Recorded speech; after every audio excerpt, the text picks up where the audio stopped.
All right.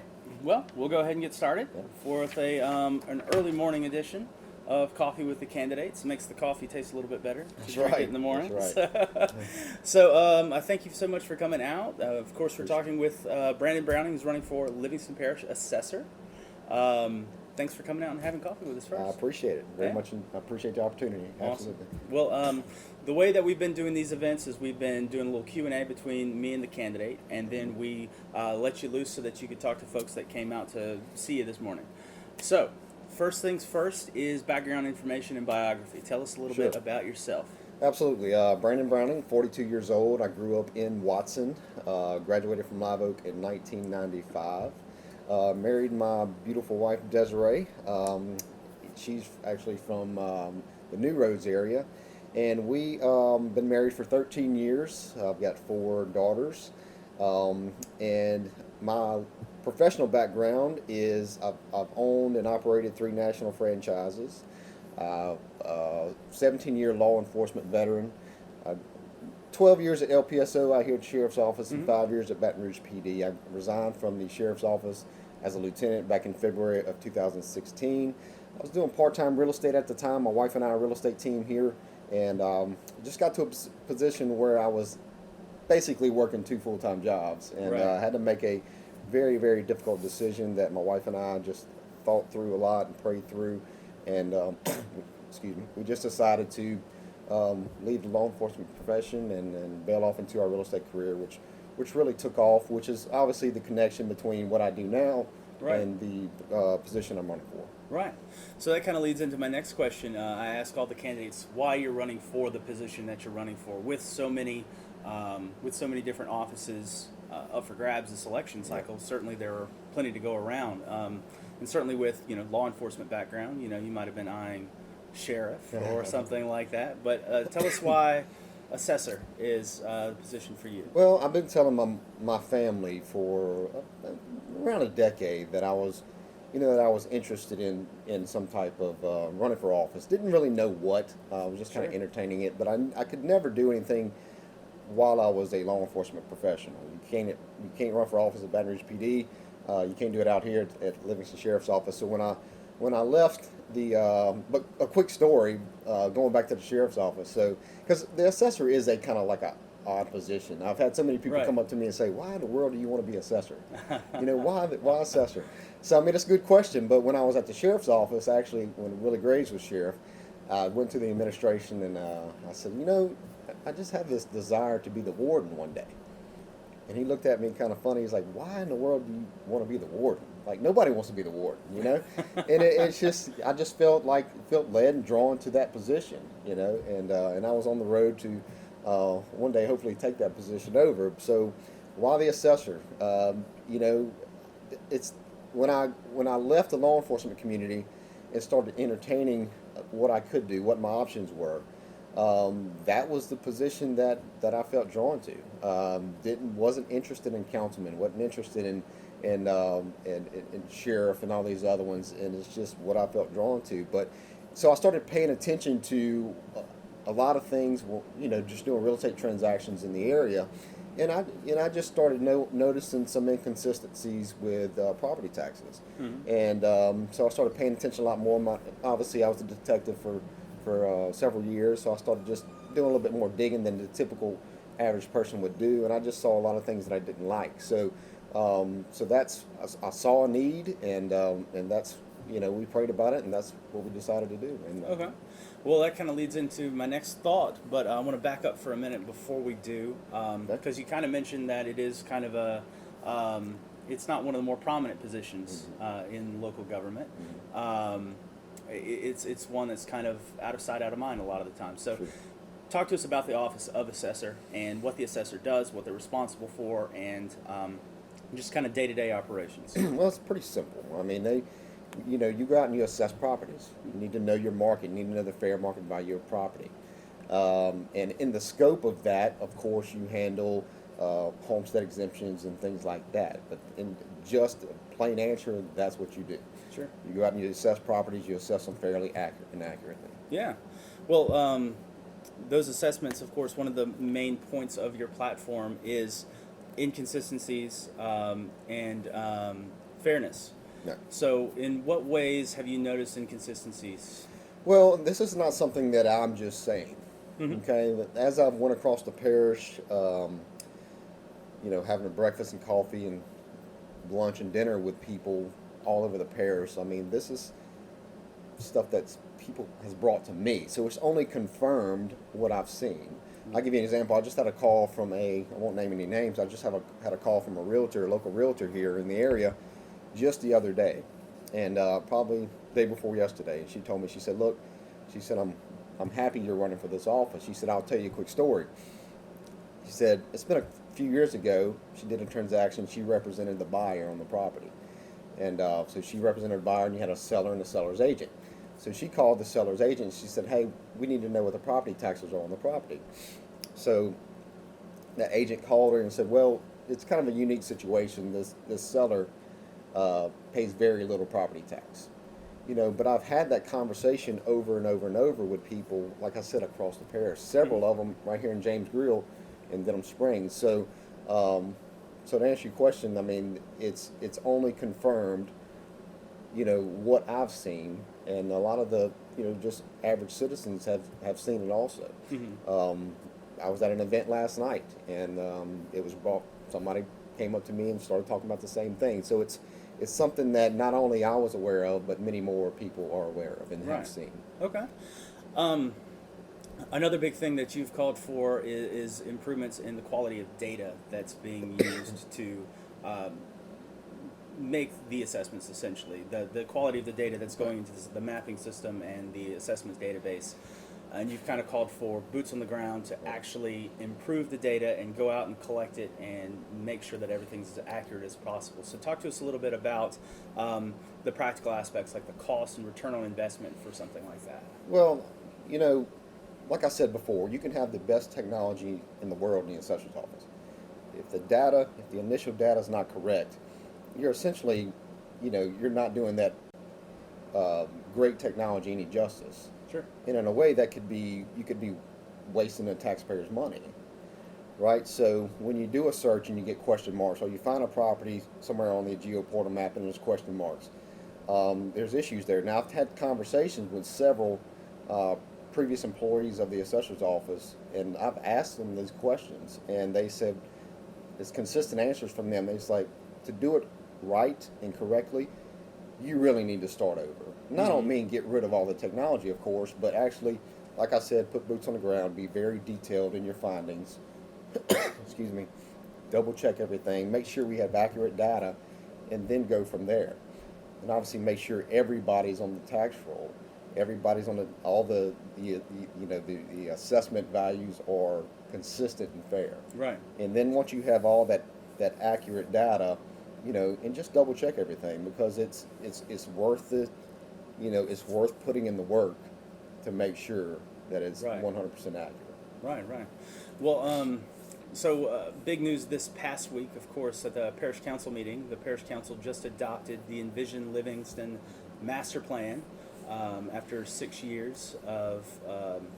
It was adopted by resolution 6 years ago, but now, of course, they passed an ordinance to adopt it. And the next step, according to the master plan, is to start the discussion on zoning. So, the economic corridor, the various districts within the parish are going to be trying to figure out how to implement zoning for managed growth in the future. How do you think zoning will impact assessments over the next 5, 10, 20 years? Well, difficult question. It's I've attended these council debates lately. Which, by the way, if you don't attend these things, you got to go. I mean, it's so much fun, and it's information that you need to know. Yeah. And it's a hot topic, and I know it's a very controversial topic with excuse me, with the zoning, because you got to be careful. There's a dichotomy there. You want to, of course, protect your residents as much as you can, but then those residents want the freedom to do whatever they want on their property. But so it's a very, very delicate process we got to go through here to, we definitely want to stay ahead. We want to plan ahead for the parish really know what we want our future to look like, Right. right, and make those decisions how we want to proceed and go forward as a parish. So to say how it's going to affect the assessments, obviously I'm at the mercy of the council on that. However they zone it, I've got to adapt and go forward with that. So really difficult question for me to answer, right now. Sure. But of course, I'll do my best to work with the council and whatever input they come to me for, I'll definitely, give them my opinion and based upon what my constituents are telling me. Right. Well, yeah, it's going to be a tightrope to Yeah. walk, and I do Yeah. not envy anyone Yeah. that is elected to parish council. But I mean, hey, if that's what you're elected for. You got to make difficult decisions, and sometimes, it's not going to be popular with everybody. It's Right. impossible to make everybody happy. Absolutely. Well, in this past legislative session, there was a bill introduced, and it was defeated. That was going to introduce a constitutional amendment that would allow local parish governments more of a say in homestead exemption. What are your general feelings on that? What do you think about the local control of homestead exemption and the value related to it? On the surface, I like the idea, but it's something that I would really need to dig into more. Sure. But I'll tell you, I've had several people, like I said, just going around the parish talking to people that have come up to me and said, look, this $75,000 homestead exemption needs to be raised. That was something that was implemented decades ago. Mm-hmm. We feel like it needs to be raised.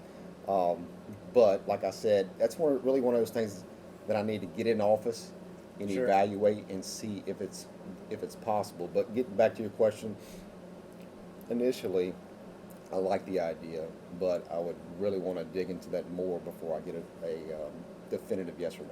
Sure, yeah, there's a lot of tug of war that would have Yeah. to go back and forth for sure. So another big topic that I've kind of tried to relate to each office, each candidate for office for the different offices that have come through is the idea of, there's a lot of chatter about potentially calling for a new constitutional convention, which would, of course, could potentially rewrite the rule book that we all, live and govern by here in the state. In that instance, what do you think, what would you like to see protected? What would you like to see changed about ad valorem taxation, the role of the assessor in the state? Anything that I think, again, I'll probably go back to my last answer in a way with that. Sure. I really need to be in there and see what our limitations are, because, and really meet with any leaders that I can meet with about that topic and discuss it with them. To see, look, at the end of the day, I want to do what's best for the people of Livingston Parish and what's Yeah. best for the long-term vision of Livingston Parish. So the details in that, again, it was something that I would need to sit down and evaluate. Sure. And of course discuss with the council, parish president, and obviously the people of Livingston Parish, and then move forward with that and see what I think changes could be made that would benefit us as a parish. Sure. Well, the final question that I've got for you is one that comes from our job application here at Cavalier House Books. Uh-oh. And so it's about books. Tell us the two books that have most influenced your life. Give us one fiction and one nonfiction. Tell us how. Okay, so I'll be honest with you. I'm not much of a fiction book Sure. reader. I'm an audiobook guy. Sure. I like, making the, highest and best use of my time. So I'm a book listener, driving down the road, showing houses, going to appointments, Yeah. cutting grass. That's when I listen to my books. So if I had to name a non-fictional, the only book that I know that I can remember was the Narnia, Chronicles of Narnia. Obviously, because it kind of, tells a Bible story. Right. And of course the movies are great. We've watched those movies as a family many times. As far as non-fictional, there's this one author, actually two, Jocko Willink and Leif Babin, Okay. prior Navy SEAL team leaders. Yeah. And there's two books mainly. There's it's called Extreme Ownership, and then Dichotomy of Leadership. I think I may have that second title wrong, But you know, I tell people that I kind of think maybe I missed my calling a little bit. Really think I should have went to the military. Sure. And I say that because I live a very disciplined lifestyle, and you know, I get up 4:30 in the mornings, sometimes 4, go to the gym. You know, I eat clean. Yeah. You know, I'm always the first person at the office, and so. But going back to the books, extreme ownership just teaches this concept of, you know, hey, first of all, discipline, but secondly, owning everything in your life. Right. You know, if you make a mistake, you know, own it. Always. Don't beat around the bush and say, oh, well, I did, you know, it's this person's fault, that person's fault. You know, you own that mistake. And because, but we see very little of that, it seems, in today's world, even in the political world.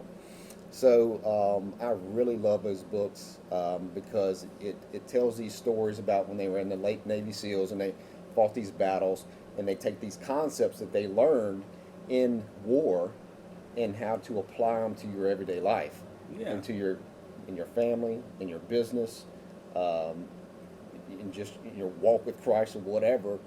Because that's one thing I don't think we talk about enough is discipline. Right. We just don't. And it takes a very disciplined person, I think. I think when we look at our political leaders, we need to be choosing people that are very disciplined, because when you go into the political world, you're going to face a lot of temptations that the normal average person doesn't face. Right. And we see so many, you know, politicians fall to these temptations. And if you don't have this disciplined lifestyle that grows in more discipline consistently, then you're probably going to mess up. Right. You know, and so that's why I love those style books. I can't wait for his next one, Jocko and Leif. I just love them. I've listened to them probably 3 or 4 times each. That's awesome. Yeah, I love books like that too, where it's, you know, someone with a specific skill set or a specific career, but then you can take the lessons and adopt them for everyday life or your career or what have you. Those are the most enlightening, I always find. So yeah. Absolutely. Well, awesome. Well, that wraps it up. Thank you so much for coming out and having some coffee with us. Absolutely. I'll turn you loose so you could have a chat with everyone. Just wanted to obviously thank y'all for watching and listening.